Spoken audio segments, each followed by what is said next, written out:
جماعت احمدیہ کے نزدیک مسلمان کی وہی تعریف جو ہے وہ قابل عمل اور قابل قبول ہوگی کہ جو ہمیں حضرت صلی اللہ علیہ وسلم سے قطعی طور پر خود معلوم ہوتی ہو، اور اس اصل سے ہٹ کر جو بھی تعریف کی جائے گی وہ رخنوں اور خرابیوں سے مبرہ نہیں ہو سکتی۔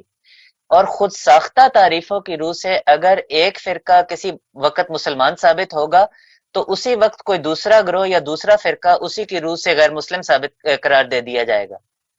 چنانچہ رسول کریم صلی اللہ علیہ وسلم کی رہنمائی کو دیکھنا ہو تو بخاری شریف کی ایک حدیث پیش کرتا ہوں۔ حضرت نبی کریم صلی اللہ علیہ وسلم فرماتے ہیں کہ جس نے ہماری نماز ادا کی، ہمارے قبلے کی طرف رخ کیا اور ہمارا ذبیحہ کھایا تو وہ مسلمان ہے، اور ایسا مسلمان ہے کہ جس کی جان و مال کی حفاظت کا ذمہ دار خود اللہ اور اس کا رسول ہے۔ اور فرمایا کہ پس تم اللہ کی اس ذمہ داری میں کی ہرگز خلاف ورزی نہ کرو۔ اب آپ دیکھ لیں کہ رسول کریم صلی اللہ علیہ وسلم کی بیان کردہ مسلمان کی یہ تعریف ایسی فراخ دل ہے کہ جو بھی یہ چند بنیادی باتیں پوری کر دے جن کا ذکر اس حدیث میں ہوا ہے، وہ مسلمان کے طور پر اپنے آپ کو آئیڈینٹیفائی کرنے کا اور مسلمان کہلانے کا ایسا قطعی حق رکھتا ہے کہ دنیا کا کوئی قانون اور دنیا کی کوئی اسمبلی اس سے یہ حق چھین نہیں سکتی۔ جو بخاری شریف کی روایت کے حوالے سے بات کی گئی ہے تو یہ بخاری میں روایت موجود ہے جس کے الفاظ ہیں: من صلی صلاتنا واستقبل قبلتنا واکل ذبیحتنا فذلک المسلم الذی لہ ذمۃ اللہ و ذمۃ رسول اللہ۔ آگے فرمائے فلا تغفر اللہ فی ذمتی۔ اسی حدیث سے ملتے جلتے الفاظ اور بھی احادیث میں آئے ہیں، اور قادیانی اس حدیث سے یہ ثابت کرنے کی کوشش کرتے ہیں کہ ہمارا مذہب اسلام ہے اور ہم مسلمان ہیں، اور ساتھ یہ دعویٰ بھی کرتے ہیں کہ کسی کو اختیار نہیں ہے کہ وہ ہمیں کافر قرار دے۔ کیوں؟ اس لیے کہ ہم بھی نماز پڑھتے ہیں، کعبے کو قبلہ مانتے ہیں، اور مسلمانوں کا ذبیحہ کھاتے ہیں، اور اس حدیث میں مسلمان کے لیے 3 شرائط بیان کی گئی ہیں۔ بالکل۔ باقی اس حدیث کی تشریح کیا ہے، وضاحت کیا ہے، اور محدثین اس حدیث کے بارے میں کیا لکھتے ہیں، اس پر میں بعد میں عرض کروں گا۔ پہلے کچھ سوالات ہیں میرے قادیانیوں سے۔ ان میں سے پہلا سوال تو یہ ہے کہ یہ 3 کام ہم بھی کرتے ہیں، پھر قادیانی ہمیں یعنی دنیا کے 2.25 ارب مسلمانوں کو کافر کیوں کہتے ہیں؟ ہم بھی تو یہی کام کرتے ہیں۔ اور دوسرا سوال میرا قادیانیوں سے یہ ہے کہ اگر ایک شخص یہی 3 کام کرتا ہو، یعنی نماز بھی پڑھتا ہو، مسلمانوں والا قبلہ بھی مانتا ہو، اور مسلمانوں کا ذبیحہ بھی کھاتا ہو، لیکن وہ اللہ کی توحید کا منکر اور توحید کو نہ مانتا ہو، نبی علیہ السلام کی رسالت کو نہ مانتا ہو، قیامت کو نہ مانتا ہو، تو کیا قادیانی اسے مسلمان کہیں گے کہ جی 3 کام کرتا ہے تو اسے مسلمان سمجھا جائے؟ اور تیسرا سوال قادیانیوں سے یہ ہے کہ حضرت ابوبکر صدیق رضی اللہ تعالیٰ کی دور خلافت میں منکرین زکوٰۃ کے نام سے ایک گروہ اٹھا تھا۔ صدیق اکبر نے ان کے خلاف جہاد کا اعلان کیا، ان کو مرتد قرار دیا، اسلام سے خارج قرار دیا، حالانکہ وہ لوگ بھی نماز پڑھتے تھے، یہ تینوں کام کرتے تھے۔ پھر صدیق اکبر نے ان کو کافر قرار دیا، کیوں؟ اور چوتھا سوال قادیانیوں سے یہ ہے کہ مرزا قادیانی نے اپنی کتابوں میں مسیلمہ کذاب کو مرتد اور خارج از اسلام لکھا ہے، بلکہ اس نے دعویٰ نبوت کرنے سے پہلے، صراحتاً دعویٰ نبوت کرنے سے پہلے یہ بھی لکھا ہے کہ اگر میں بھی دعویٰ نبوت کروں تو میں بھی کافر ہو جاؤں گا، اسلام سے خارج ہو جاؤں گا۔ تو مرزا غلام احمد قادیانی فقط دعویٰ نبوت کرنے والے کو کافر کیوں کہہ رہا ہے؟ اور 5واں سوال قادیانیوں سے یہ ہے کہ ڈاکٹر عبدالحکیم پٹیالوی، بہت سے قادیانی اس کے نام کو جانتے ہیں، اس سے واقف ہیں۔ یہ شخص مرزا غلام احمد قادیانی کی حلقہ عقیدت میں رہا اور ایک عرصے تک مرزا غلام احمد قادیانی کے ساتھ جڑا رہا، لیکن پھر قادیانیت کی حقیقت کھلنے پر اور مرزا قادیانی کی حقیقت کھلنے پر اس نے قادیانیت چھوڑ دی، مرزا غلام احمد قادیانی کو چھوڑ دیا اور اسلام قبول کر لیا، واپس اسلام میں آ گیا۔ تو مرزا قادیانی نے اپنے لوگوں کی تسلی کے لیے اس پر یہ الزام لگایا کہ اس شخص نے نبی علیہ السلام کے بارے میں عقیدہ اپنایا تھا کہ حضور کے بغیر بھی نجات ممکن ہے، تھا یہ اس پر الزام۔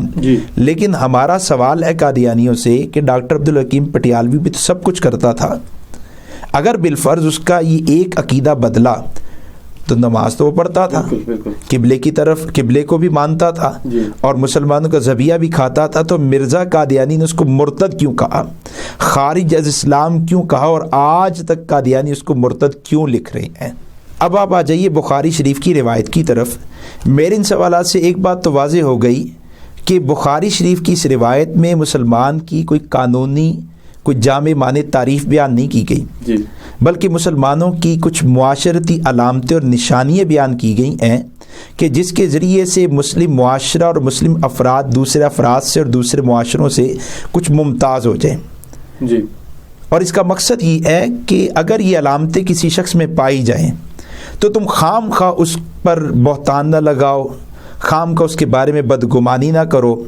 ہاں، اس کا یہ قطعاً مطلب نہیں ہے کہ یہ 3 باتیں کسی میں ہیں لیکن وہ کفری عقائد رکھتا ہے، وہ ان عقائد کو چھاپتا ہے، وہ ان عقائد کا پرچار کرتا ہے، لوگوں کو اس کی دعوت دیتا ہے، تو تم اس کو ان باتوں کی وجہ سے مسلمان سمجھو، یہ مطلب نہیں.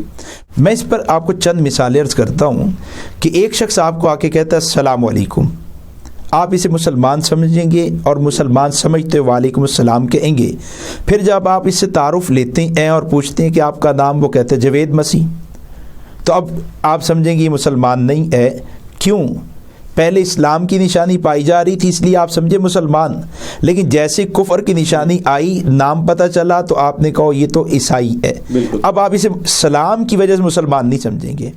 اسی طرح ایک آدمی کو آپ نے دیکھا وہ نماز پڑھ رہا ہے اور قبلے کی طرف رخ کر کے نماز پڑھ رہا ہے، ہمارے طریقے پر نماز پڑھ رہا ہے، تو ظاہر ہے آپ اسے بھی مسلمان سمجھیں گے. لیکن بعد میں جب آپ اس کے ساتھ بیٹھے تو اس نے کہا جی کہ میں اللہ کو وحدہ لا شریک نہیں مانتا، یا اس نے کہا جی میں فلاں نبی کی نبوت کو نہیں مانتا، یا اس نے کسی اور اسلامی عقیدے کا انکار کیا، تو جس شخص کو آپ مسلمان سمجھ رہے تھے ایک علامت اور نشانی کی وجہ سے، اب آپ اسی شخص کو کافر کہیں گے. کیوں؟ اب کفر کی نشانی سامنے آ چکی ہے، اس کا کفری عقیدہ سامنے آ چکا ہے. اسی طرح آپ ایک بستی میں جاتے ہیں اور آپ وہاں اذان سنتے ہیں تو آپ فوراً کہیں گے یہ بستی مسلمانوں کی ہے، چونکہ اذان اسلام کی نشانی ہے، مسلمانی کی نشانی ہے. لیکن جب آپ کا ان سے مذاکرہ ہوا، بات چیت ہوئی، تو آپ کو پتہ چلا کہ یہ لوگ تو امام الانبیاء صلی اللہ علیہ وسلم کے بعد کسی اور نئے نبی کے آنے کے بھی قائل ہیں، یا فلاں کو حضور کے بعد فلاں کو نبی مانتے ہیں. تو اب آپ فوراً سمجھ جائیں گے یہ مسلمان نہیں ہے. کیوں؟ اس لیے کہ ان کی کفر کی نشانی، کفر کی علامت آپ کے سامنے آ گئی ہے. تو یہ جو احادیث ہیں ان میں صرف نشانیاں بیان کی گئی ہیں، کچھ علامتیں جن کو دیکھ کے ہم پہچان سکتے ہیں اور کسی کے بارے میں کہہ سکتے ہیں کہ مسلمان ہے. ہاں، اگر کسی کی کفر کی علامت کوئی سامنے آ جائے تو پھر ہم اسے کافر کہیں گے، پھر مسلمان نہیں کہیں گے. اور تیسری بات کہ جیسے قرآن مجید کی ایک آیت کو سمجھنا ہو تو دیگر آیات کو لیں گے تو قرآن کی اس آیت کا صحیح معنی سمجھ میں آ جاتا ہے. اسی طرح آپ نے حدیث سمجھنی ہو تو دیگر احادیث کا سہارا لینا پڑتا ہے. اگر آپ دیگر احادیث کو اس کے ساتھ ملائیں گے اور وہ احادیث جو ان جیسے الفاظ اور مفہوم پر مشتمل ہوں تو آپ کے سامنے معاملہ کھل کے آ جائے گا. چنانچہ یہ بخاری شریف کی روایت جو قادیانی پڑھتے ہیں، اسی روایت کے نیچے کچھ اور روایات بھی ہیں. میں ایک روایت آپ کے سامنے پڑھتا ہوں.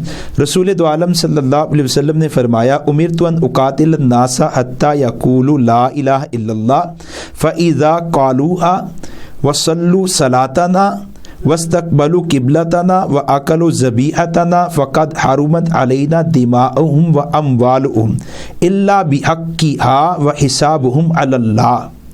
تو اس حدیث میں دیکھیں الا بحقها کہ ان کے مال، ان کی جانیں، ان کے اموال محفوظ ہو گئے اسلام کی وجہ سے. الا بحقها، لیکن اگر انہوں نے کوئی ایسا کام کیا جس پر شریعت میں سزا ہو تو پھر وہ اموال اور ان کی جانیں محفوظ نہیں رہیں گی، ان پر قانون نافذ ہوگا، قانون لگے گا، سزا ملے گی. اسی طرح الا بحقها، یہ ساری باتیں اس میں پائی جا رہی ہیں، لیکن اگر اس نے اسلام کے کسی حکم عقیدے کا انکار کر دیا تو پھر ان میں سے کسی بات کا اعتبار نہیں ہوگا. اس طرح ایک روایت ہے، اس کے آخر میں فرمایا الا ان تروا کفرا بواعا، کہ مسلمان تو ہے، تمہیں امیر کی اطاعت بھی کرنی ہے، لیکن اگر تم اس سے کفر بواع، واضح کفر دیکھ لو تو پھر اطاعت واجب نہیں ہے، پھر اس کی اطاعت نہیں ہوگی. تو اس مضمون کی بخاری شریف میں ہی کئی روایات اور بھی موجود ہیں جن سے یہ بات ثابت ہوتی ہے اور سامنے آتی ہے کہ صرف یہ 3 کام کرنے والا مسلمان نہیں ہے، مسلمان ہونے کے لیے ضروری ہے سارے اسلام کو ماننا۔ کسی ایک بھی عقیدے کا حکم کا انکار کیا تو اسلام نہیں ہے، پھر بندہ مسلمان نہیں رہتا۔ قرآن مجید کی آیات سے یہی بات ثابت ہوتی ہے۔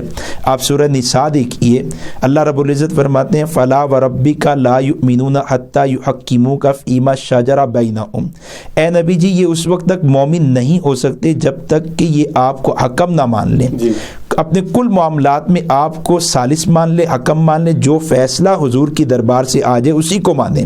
اسی طرح آپ سورہ احزاب کو دیکھ لیجئے، اللہ رب العزت فرماتے ہیں وَمَا كَانَ لِمُؤْمِنٍ وَلَا مُؤْمِنَةٍ إِذَا قَضَى اللَّهُ وَرَسُولُهُ أَمْرًا أَن يَكُونَ لَهُمُ الْخِيَرَةُ مِنْ أَمْرِهِمْ، کہ کسی مومن مرد کے لیے، مومن عورت کے لیے حضور کے حکم آنے کے بعد کوئی اختیار نہیں بچتا۔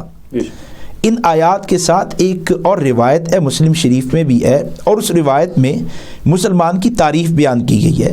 نبی علیہ السلام نے فرمایا امرت ان اقاتل الناس حتی یشہدوا ان لا الہ الا اللہ ویؤمنوا بی وبما جئت، کہ مجھے اللہ نے حکم دیا ہے کہ میں قتال کروں، کب تک کہ جب تک کہ کوئی آدمی لا الہ الا اللہ کی گواہی نہ دے دے، مجھ پر ایمان نہ لے آئے، اور اسی طرح جو عقائد، جو احکامات میں لایا ان سب کو نہ مان لے۔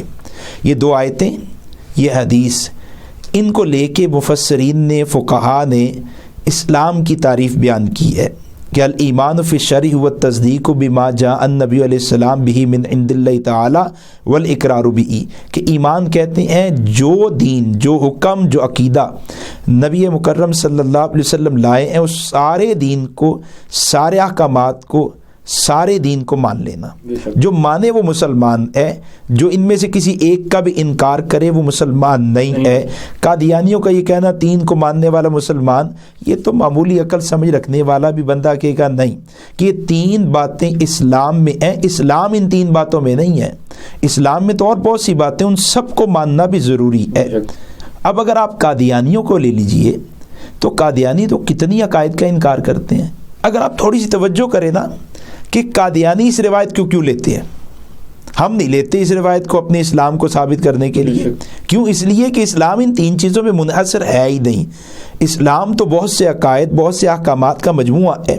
چونکہ قادیانی بہت سے عقائد کا انکار کرتے ہیں، اس وجہ سے وہ اس طرح کی روایات سے جن کا مقصد ہی کچھ اور ہوتا ہے ان سے سہارا لینے کی کوشش کرتے ہیں، گمراہ کرنے کی کوشش کرتے ہیں۔